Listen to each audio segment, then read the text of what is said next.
सारे जहां के मालिक, सारे जहां के मालिक, अब तेरा ही आसरा है। सारे जहां के मालिक, अब तेरा ही आसरा है। सारे जहां के मालिक, अब तेरा ही आसरा है।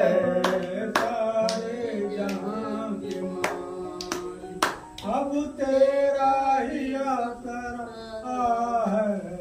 सारे जहां के मालिक, अब तेरा ही आसरा है।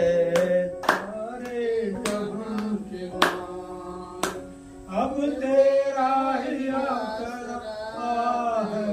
राजी है हम उसी पे, राजी हैं हम उसी पर, राजी है हम उसी पर, राजी हैं हम उसी पर, जिसमें तेरी रजा है। राजी है हम उसी पर, जिसमें तेरी रजा है।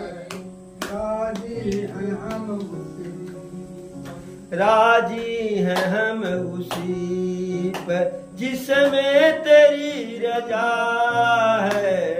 राजी हैं हम उसी पर, जिसमें तेरी रजा है। राजी है हम उसी। सारे जहां के मालिक, अब तेरा ही आसरा है।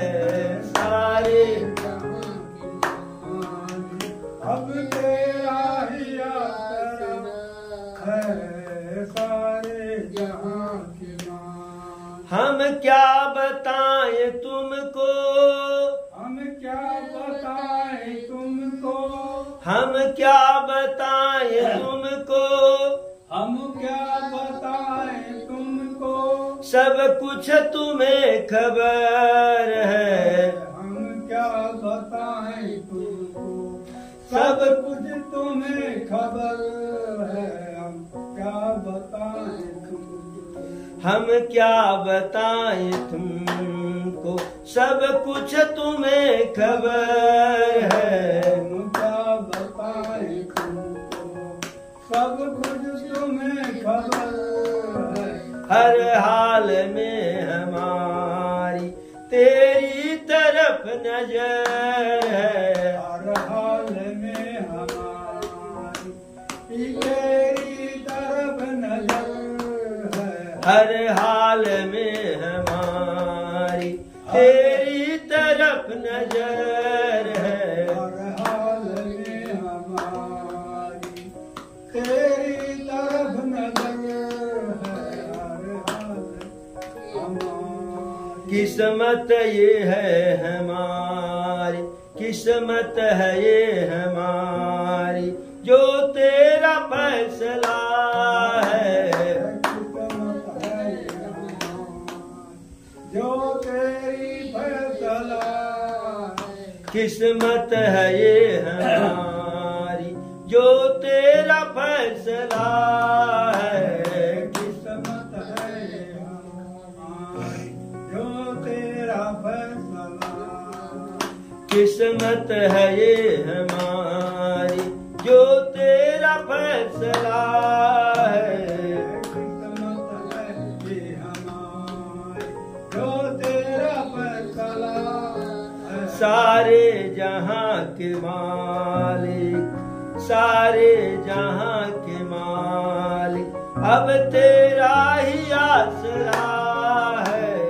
सारे जहां के मालिक, अब तेरा ही फैसला है। सारे जहां के मालिक, अब तेरा ही आसरा है। सारे जहां के मालिक, अब तेरा ही आसरा है। सारे जहां के मालिक, राजी हैं हम उसी पर, राजी हैं हम उसी पर जिसमें तेरी रजा है। राजी हैं हम उसी पर जिसमें तेरी रजा है। राजी हैं हम उसी पर जिसमें तेरी रजा है। राजी हैं हम उसी पर जिसमें तेरी रजा है। सारे जहां के मालिक अब तेरा ही आसरा है। सारे जहां के मालिक अब तेरा ही आसरा है। सारे जहां के मालिक। एक बार बोलो प्रभु श्री रामचंद्र की।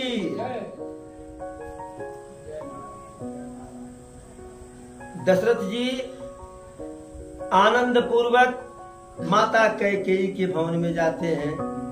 जब कहीं पे वो दिखती नहीं है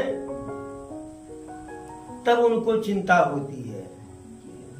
किसी ने पूछने पर बताया, कोई दासी बताई कि महारानी कोप भवन में गई हैं। जैसे कोप भवन का नाम सुने जो है तैसे जो है बिल्कुल एक तरह से कांप सा गए। अरे कोप भवन सुनी सकुच उराऊ और भय बसय गहुड़ पर न पाऊ। कोप भवन का नाम सुनते ही एकदम सकुचा गए और किसी अज्ञात भय के कारण उनका पैर आगे नहीं पड़ रहा है। अब उनको अज्ञात भय यह था कि कहीं किसी ने कोई हमारे अधीन का राजा या कोई स्वतंत्र राजा या राज परिवार में किसी ने उनको कुछ कह दिया, कोई तकलीफ दिया, और यदि कोई ऐसा कह दिया होगा तो बड़ी भारी समस्या हो जाएगी। शुभ यह इधर इतना बड़ा उत्सव चल रहा है, अनावश्यक कि विग्रह हो जाएगा।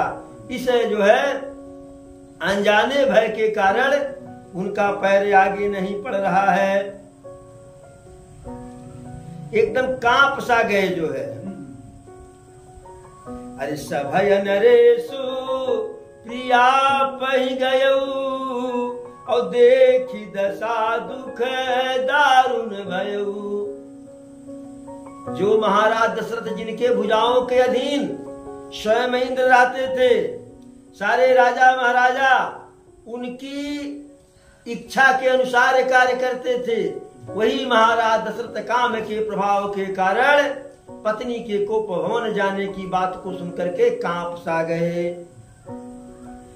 डरते डरते डरते डरते भगवान को मनाते मनाते धीरे धीरे कैकेयी के पास गए और कैकेयी की दशा को देख करके देखी दशा दुख दारुण भयऊ। कैकेयी जिस हाल में वहां पड़ी थी उसे देख करके बहुत ज्यादा दुखी हुए। और पड़ी कैसे थी? जमीन पर लेटी हुई थी, आभूषण कोई नहीं, मोटा पुराना वस्त्र पहने हुए हैं जो है। अरे कुमति है कसी कुबेशता भावी, कुमति है कसी कुबेशता भावी, अन यही बात सूच जन भावी। ऐसा देखने पर लग रहा था उनका वेशभूषा कि जैसे आगे चल करके यह वैधव्य को धारण करने वाली हो, सुहागिन नहीं रह जाएंगी। दशरथ जी को लगा कि इनका यह जो है व्यवहार मेरा प्राण ले लेगा। नजदीक गए, बड़ी मीठी वाणी में बोले, प्राण प्रिया के ही हे तू रिसानी। हे प्राण प्रिय, किस कारण से तुम नाराज हो? कुछ बोली नहीं रही है, क्योंकि बोल देती तब तो गड़बड़ हो जाता। जितने अधिक जो है नाराज रहेंगी, जितने देर में बोलेंगी, उतने दशरथ जी उनके प्रभाव में आ जाएंगे। के ही हे तुरानी रिसानी पर सत पानीपति है नेवारही, मानहु सरोस भुवंग भामिन विषम भांति निहारई। दो बासना रसना दसन बर मरम ठाहरु देखई। तुलसी नृपति भवतव्यता बस काम कौतुक लेखई। बार बार पूछते हैं कि हे रानी किस लिए नाराज हो रही हो, और धीरे से जब उनके जो है शरीर पर अपना हाथ रखते हैं सिर पर, तो ऐसे झटक देती हैं। मानहु सरोष भुवंग भामिन विषम भांत निवारहि। ऐसे लगता है जैसे क्रोधित काली नागिन जो है दूसरे निगाह से अर्थात डस लेने वाली निगाह से देख रही हो, ऐसा लग रहा है। दो बासना रसना दसन बर मरम ठाहरु देखई। दोनों वरदान बताई है दासी कि एक में भरत भैया का राज्याभिषेक और दूसरे में प्रभु श्री राम का राज्या तिलक जो है, राम का वनवास जो है। यह दोनों जो है वरदान दो वासनाओं की तरह से उस नागिन के दो जीव हैं, और दोनों वरदान दो दांत हैं। पर मरम ठाहर देखही, और जैसे वह काटने के लिए जो है बिल्कुल जो है स्थान खोज रहे हों। तुलसी नृपति भवतव्यता बस काम कौतुक लेखही। तुलसीदास जी कहते हैं कि राजा दशरथ होनहार के बस में होकर इसे जो है प्रेम से देख रहे हैं, समझ नहीं पा रहे हैं, कामदेव की पीड़ा समझ रहे हैं। और उधर महारानी नागिन की तरह से डसने के लिए तैयार हैं। बार बार कह राव सुमुख सुलोचन पिक बचन कारण मोहि सुनाव गजगामिन निज कोप करे। बार बार दशरथ जी कहते हैं रानी कैकेयी को कि सुमुख सुंदर मुखड़ों वाली, सुंदर नेत्रों वाली, कोयल के तरह से वाणी वाली, हे सुंदर मुख वाली, हे सुंदर नेत्रों वाली, हे पिक बयनी, कोकिल बयनी, अपने नाराजगी का कारण मुझे बताओ। तू बता तो सही, किसने जो है तेरा विरोध किया, कौन तेरा अनहित करना चाहा, कौन यमराज को प्रिय हो गया जो है। अरे तू कह मात्र दे। अरे कहू कही रंग कही करऊ नरेशु, और कहू कही नृपही निकासऊ देशु। एक बार बोल दे, जिस भिखारी को कह उसे राजा बना दूं, और यदि कोई राजा तेरा अनभल किया हो तो भले वह राजा हो, उसे अपने राज्य से निकाल दो।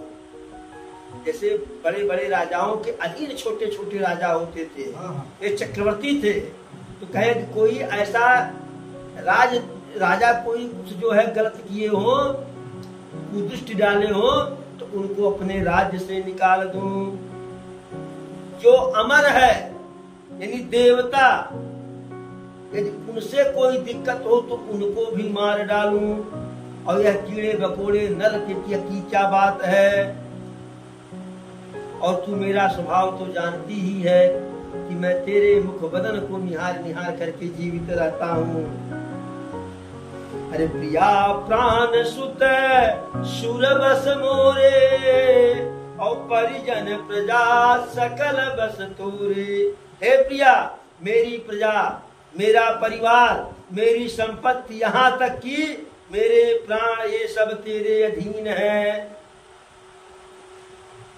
और जाओ कछु कहवे कपट करी तो ही, और भामिनी राम शपथ सत मोही। यदि मैं तुझसे कुछ झूठ बोल रहा हूँ, इसमें कोई बनावटी है, तो सब बार राम की शपथ लेकर के कह रहा हूँ कि यह सत्य कह रहा हूँ कि मेरी प्रजा, मेरा परिवार, मेरी संपत्ति, यहाँ तक मेरे सारे पुत्र और मेरा प्राण भी सब तेरे बस में है। इसमें कोई बनावटी कोई कपट नहीं। सब बार राम की शपथ लेकर के कह सकता हूँ। और जो तुझे मांगना हो वह मांग ले,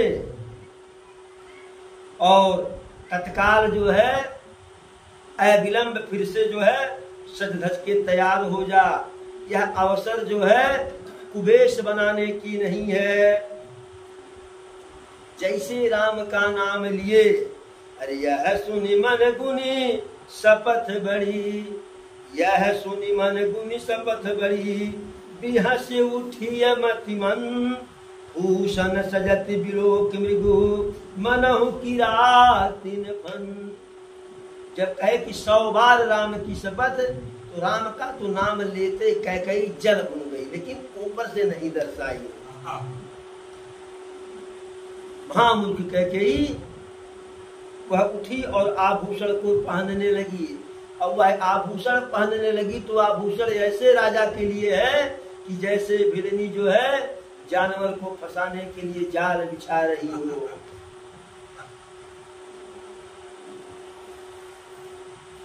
फिर कह दिए, अरे भामिन भयऊ तोर मन भावा, और घर घर नगर आनंद बधावा। हे प्रिय, तू जो चाहती थी तुम्हारे मन का जो है काम हुआ है। पूरे राज्य में हर घर में आनंद है, उत्सव है, सजावट किया हुआ है। तो पूछी किस लिए यह हुआ है? तो कहे, राम ही देऊ काल जुबराजू, और सजहि सुलोचन मंगल साजू। कल सुबह राम का राज्याभिषेक करने जा रहे हैं, जल्दी से सज जाओ और सारे मांगलिक द्रव्य लेके तैयार हो जाओ। जैसे राम के राज्याभिषेक की बात किए तो वैसे कैकेयी को वैसे लगा कि कोई बाल तोड़ पाका हो, जो है फोड़ा हो, और उसे कोई अनजान में बड़े जोर से पकड़ लिया हो, छू दिया हो, ऐसा उसको पीड़ा हो, दमक सी गई जो है। लेकिन प्रकट नहीं होने दी, अंदर ही अंदर पीड़ा को सहली। और लखहि न भूप कपट चतुराई, कोटि कुटिल मनि भूल बुढ़ाई। महाराज के इस कुटिलता को, चतुराई को समझ नहीं पाए, क्योंकि कुंवरी जो है बहुत कायदे से पढ़ा दी थी कि सावधानी हटी तो महारानी की दुर्घटना घटी।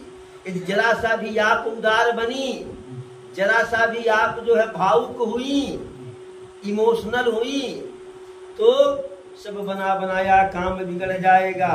यद्यपि महाराज नीति में निपुण थे, लेकिन नीति में निपुण थे न, नारी का चरित्र जो है महासागर की तरह से अथाह होता है।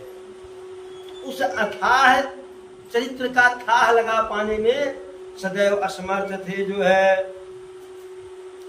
अरे कपट स्नेहु बढ़ाई बहोरी, और बोलिए बिहसी नयन महुमोरी।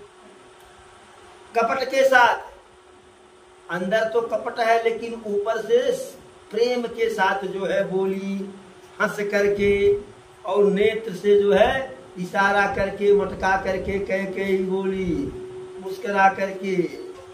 मांगू मांगू पय कहूं पिए, मांगू मांगू पय कहीं पिए, कबहु न देहु न ले, न कहु वरदान दिए, तेऊ पावत संदे। आपका स्वभाव है, कह देते हैं मांग लो मांग लो। अरे क्या खाक मांग लो? बहुत पहले आपने हमें 2 वरदान देने के लिए कहा था। अरे वही 2 मिलने में संदेह हो रहा है, तो दूसरा क्या मांग लूं? अब महाराज बिल्कुल प्रसन्न हो गए कि कुछ लेने के लिए नाराज है, कुछ मांगने के लिए। हाथी लेगी, घोड़ा लेगी, आभूषण लेगी, नौलखा हार लेगी, इसके लिए परेशान है। तो हंस करके कहे, ओह तुम्हारा नाराज होना हमको बड़ा अच्छा लगा, और मेरा स्वभाव तो जानती ही हो कि भूल जाता हम भुलक्कड़ हूँ जो है, लेकिन इसमें अकेले हमारा दोष नहीं है, तुम्हारा भी दोष है। वरदान फिर कभी तुमने मुझसे मांगा ही नहीं, तो की क्या बात है 4 मांग लो। कहीं हाँ 2 मिलने में तो संदेह है, 4 कैसे मांग ले। तो कहे नहीं 4 मांग लो। रघुकुल रीति सदा चली आई, और प्राण जाई पर बचन न जाई। कि हमारे रघुवंश की यह रीति है, यह नियम है कि यदि कोई बात कह दिए तो अपने बात को रखने के लिए प्राण चला जाए जो है, लेकिन वचन से पीछे नहीं हटेंगे। क्योंकि हमारे रघुकुल में झूठ से बड़ा कोई पाप माना ही नहीं गया है। इस प्रकार से जब नाना प्रकार से कहे जो है, और प्रेम ही प्रेम में प्रभु श्री राम का शपथ ले लिए कि राम की सौगंध खा के कहता हूँ, जो मांगेगी सो दूंगा, जो मांगेगी सो दूंगा, जो मांगेगी सो दूंगा। ते ही पर राम शपथ करी आई, ते ही पर राम शपथ करी आई। सुकृत स्नेह अवधि रघुराई, बात दिढ़ाई कुमति हंसी बोली। और कुमत कुबह कुलह जन खोली। बात दिढ़ाई कुमति हंसी बोली, कुमत कुबिहग कुलह जन खोली। तो जब राम का शपथ हो गया जो है, तो हंस करके बोली। अंदर से जहर भरा हुआ है, लेकिन हंस करके बात कह रही है। भूप मनोरथ सुभग बनु, सुख सुबिहंग समाज। हिलन जिम छाड़ चाहती, बचनु भयंकर बाज। राजा का मनोरथ सुंदर वन है। राजा का जो मनोरथ है सुंदर वन है कि राम को कल राज्याभिषेक देना है। यह भी उनकी माँ है। कोई हार और मांग लेंगी, या भूषण मांग लेंगी, खजाना मांग लेंगी, दे लेंगे। और सुख सुंदर पक्षियों का समुदाय है। मनोरथ वन है, और सुख जो है राजा का सुंदर पक्षियों का समुदाय है। और उस पर भीलनी की तरह से कैकेयी अपने वचन रूपी भयंकर बांझ को छोड़ना चाह रही है। अब वन में पक्षियों के समूह पर भयंकर बांझ टूट पड़े तो पक्षी क्या करेंगे। बस उसी प्रकार से वचन रूपी भयंकर बांझ छोड़ रही है। तो कहीं मांग ले, अरे कहे देर मत करो, जल्दी मांगो, जल्दी सजो। क्योंकि सोचते जितने जल्दी यहाँ से छुटकारा मिलेगा, कल की तैयारी भी करनी है। तो जैसे मांगने की बात आई, अरे सुना हो प्राण प्रिय भावतनी का, और देहु एक बर भरत ही टीका। कही हे प्राण प्रिय, मेरे मन को बहुत ही अच्छा लग रहा है कि पहला वरदान तो दे दीजिए, मेरे भरत का राज्याभिषेक कर दीजिए। इस वचन को सुन करके भी दशरथ जी बड़ा असहज हुए। लेकिन चूंकि 2 वरदान देने के लिए कहे थे, तो सोचे कि भाई चलो, चाहे मेरा बेटा राम, मेरा बेटा भरत या राजा बने, चाहे वह राजा बने। लेकिन जैसे दूसरा वरदान की बारी आई, कही मांगो दूसर पर कर जोरी, और पुरवहु नाथ मनोरथ मोरी। जब पहला वरदान बिना किसी लाग लपेट के सपाट बोल गई कि दे हुए के बर भरता ही ठीका, और दूसरे के लिए कही कि दूसर वर मांगो कर जोरी। तब समझ गए कि हाथ जोड़ करके मांग रहे, प्राण मांग लेगी, या हमें ही राज से निर्वाचित कर देगी। पूर्व नाथ मनोरथ मोरी। सोचे कि अब भरत के राज्याभिषेक से बड़ा मांगेगी क्या, इसका मतलब कुछ बड़ा गड़बड़ है। कहे अब वो अभी मांग लो। तो कही तापस बेश विशेष उदासी, और 14 बरस राम वनवासी। कि जिस राम का कल राज्याभिषेक करने जा रहे थे, वह तपस्वी के वेश में उदास स्वरूप से, उदास वेश धारण करके 14 वर्ष के लिए वनवास चले जाएं, उनको वनवास भेज दीजिए। अब यह जो है वह तो मुस्कुरा करके कही, लेकिन इस वचन को सुन करके जो है महाराज दशरथ के हृदय में जैसे लगा किसी ने कटार मार दिया हो। अरे शशिकर छुअत बिकल जिन को, जैसे चंद्रमा को राहु केतु डस लिए हो। एकदम सहम सा गए, कुछ बोल नहीं पा रहे हैं, जैसे किसी गौरैया चिड़ै के ऊपर बाज पक्षी झपट्टा मार दिया हो। उनके शरीर का रंग जो है पीला पड़ गया, चेहरा जो चमक रहा था वह जर्दी रंग का हो गया, जैसे ताड़ के वृक्ष पर बिजली गिर गई हो। माथे हाथ मूद दो लोचन, और तनु धरु सोच लाग जन सोचन। देने के लिए तो कह दिए थे, राम का शपथ भी 3 बार कर लिए, अब मूढ़े पर हाथ धर लिए जो है, नेत्रों को मूद लिए जो है, और सोचने लगे मानो साक्षात सोच ही जो है शरीर धारण कर ली हो। मोर मनोरथ सुरतरु फूला, और फरत करन जिमी हत समूला।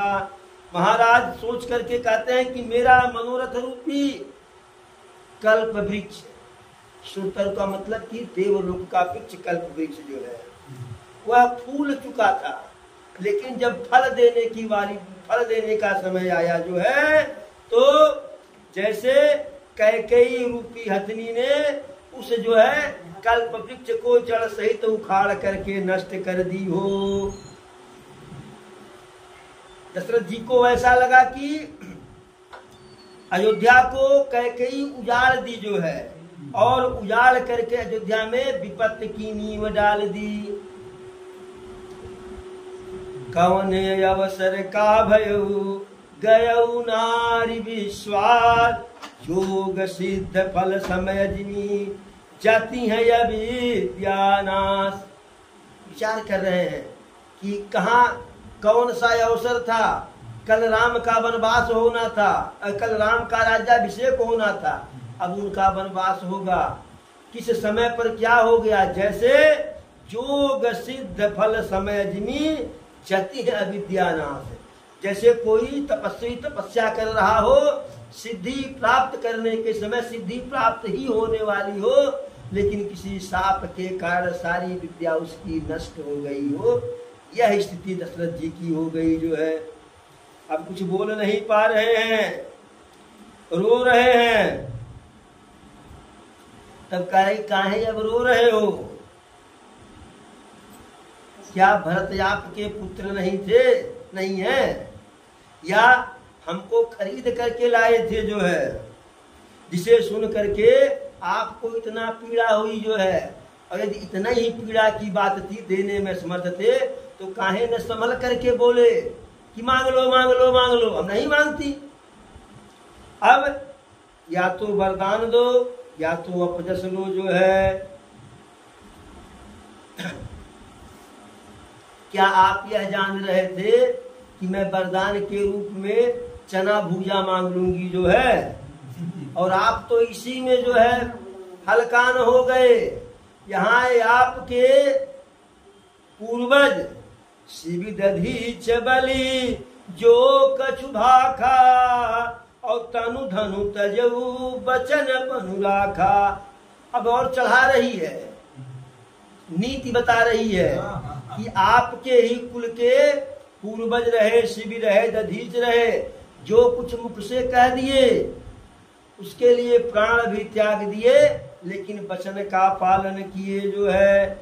ऐसे कठोर वाणी का प्रयोग कर रही है, और उस वाणी को सुन करके महाराज दशरथ को लग रहा है कि उनके घाव पर कोई नमक छिड़क रहा हो।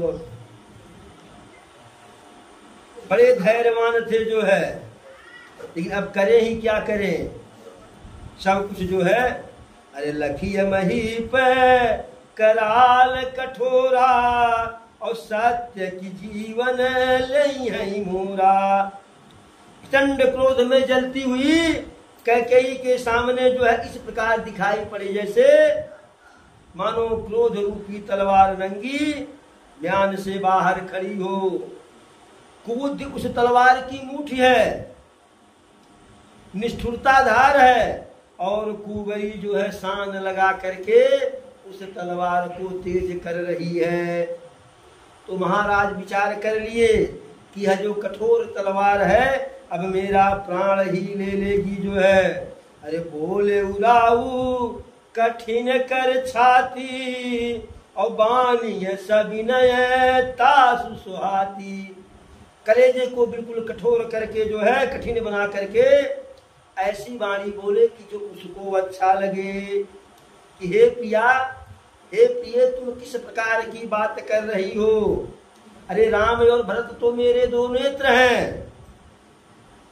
मैं शंकर की साक्षी लेकर के शंकर का कसम खा करके कहता हूं, और अवश्य ही कल सुबह मैं कैकेयी राज को दूत भेजूंगा और मेरा समाचार पाते ही दोनों भाई दौड़े हुए आएंगे और हम शुभ मुहूर्त देख करके भरत का राज्याभिषेक कर देंगे। राम को मेरे तो वैसे भी राज्य का कोई लोभ नहीं था।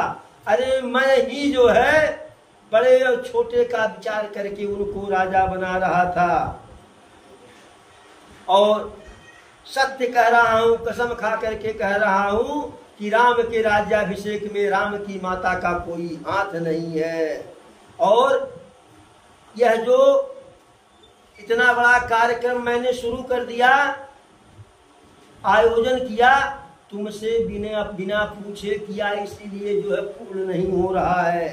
थोड़ा सा मक्खन पालिश लगा रहे कि अब से मान जाए जो है। और अब तू अपने क्रोध को शांत कर, आभूषण पहन, बढ़िया बढ़िया वस्त्र पहन जो है। उस दिन की ही बात है, भरत आ जाएंगे, उनका मैं राज्याभिषेक कर दूंगा। लेकिन तेरा दूसरा वरदान जो है हमको असहज कर रहा है, असमंजस में डाल रहा है। भरत का राज्याभिषेक हो, भरत मेरा राजा बने, हमें इसमें कोई दिक्कत नहीं है। लेकिन यह बता कि राम का वन में क्या कार्य है? राम तो अति प्रिय जो है, तू भी हमेशा उनकी बड़ाई करती थी, कभी भी तेरे जो है कभी तूने सवतिया डाह नहीं किया जो है। तो ऐसा उन्होंने क्या जो है अपराध कर दिया मेरा राम कि उनको वन भेज रही है। और हे प्रिय, तत्काल से धस के तैयार हो जाओ, पहला वरदान ले लो, दूसरा वरदान छोड़ दो, उसके जगह पे कुछ दूसरा मांग लो, जिससे भरत का राज्याभिषेक इन्हीं नेत्रों से मैं देख सकूं। दशरथ जी कहे कि हे प्रिय, मैं सत्य कहता हूं कि जैसे मछली का जीवन जल होता है, मछली जल के बिना जी सकती है, लेकिन मैं राम के दर्शन के बिना जीवित नहीं रह सकता हूं। इसलिए मेरा जीवन राम के दर्शन के अधीन है। जब राम की बार बार बात किए तो ऐसे लगा, अरे सुने मृदु बचन कुमति अति जरई और मनहु अनलयाहुति घृत परई। ये तो समझा रहे हैं कि राम के स्वभाव की विशेषता बता करके बड़ाई करके अवश्य मान जाए। लेकिन जब राम के स्वभाव का वर्णन कर रहे हैं तो ऐसे वह जलने लगी जो है, उसका मन जो है कहीं का जलने लगा कि जैसे आग में घी की आहुति पड़ गई हो। तो कही, हे महाराज, यहाँ आपकी माया नहीं लगेगी जो है, आप करोड़ों उपाय कर लीजिए। अरे या तो वरदान देने की बात है, वरदान दीजिए, या अपजस लीजिए, हमको बहुत ज्यादा छल प्रपंच नहीं आता है। अरे राम सबसे बड़े साधु और आप उनसे भी बड़े साधु जो है, हम सबको भली भांत पहचान लिए हैं। और जैसा कौशल्या जो है मेरा अनबल की है, ऐत की है, उसका फल तो उनको मिलना ही मिलना है। और यदि प्रातः काल होते ही राम वन को नहीं गए, होत प्रात मुनि वेश धरी, जौन राम बन जाय मोर मरनु राउर अजस, नृप समुझहि मन माय।